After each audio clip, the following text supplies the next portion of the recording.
Asian news এই পর্যায়ে থাকছে আন্তর্জাতিক সংবাদ। ওয়াশিংটনের মার্কিন প্রেসিডেন্ট ডোনাল্ড ট্রাম্প এবং ভাইস প্রেসিডেন্ট জেডি ভ্যান্সের সঙ্গে বৈঠকে উত্তপ্ত বাক্য বিনিময়ের পর যুক্তরাজ্য সফরে গেছেন ইউক্রেনের প্রেসিডেন্ট ভলোদিমির জেলেনস্কি। ইউক্রেনের প্রতিরক্ষা ব্যবস্থার উন্নয়নে দেশটিকে 226 কোটি পাউন্ড ঋণ দেওয়ার ব্যাপারে সম্মত হয়েছে যুক্তরাজ্য, জানাচ্ছেন জাবালুন নূর। আমেরিকার ওভাল অফিস ত্যাগ করে সোজা যুক্তরাজ্য পৌঁছান ইউক্রেনের প্রেসিডেন্ট ভলোদিমির জেলেনস্কি।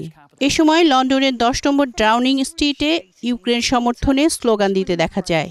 আর এর মাঝেই জেলেনস্কিকে উষ্ণ সম্বর্ধনা জানান ব্রিটিশ প্রধানমন্ত্রী।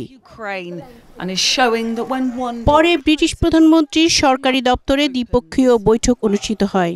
এ সময় যুক্তরাজ্যের প্রধানমন্ত্রী কেয়ার স্টারমার ইউক্রেনের প্রেসিডেন্টকে আশ্বস্ত করেন, বাহিরের রাস্তায় আপনি যেমন শুনেছেন, যুক্তরাজ্য জুড়ে আপনার পূর্ণ সমর্থন রয়েছে।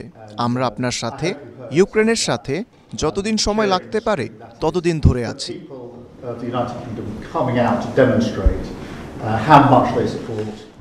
জবাবে ইউক্রেনের প্রেসিডেন্ট জেলেনস্কি ব্রিটেনের প্রতি তার কৃতজ্ঞতা প্রকাশ করেন।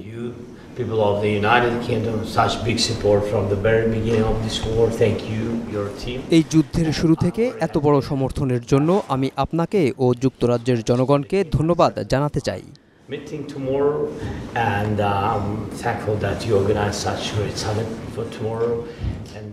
রোববার ইউক্রেন পরিস্থিতি নিয়ে দেশটির ইউরোপীয় মিত্রদের সম্মেলন অনুষ্ঠিত হতে যাচ্ছে।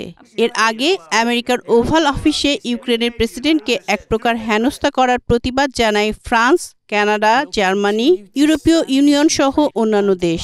একই সাথে ডোনাল্ড ট্রাম্পের প্রতি সমর্থন জানায় তার নতুন মিত্র রাশিয়া।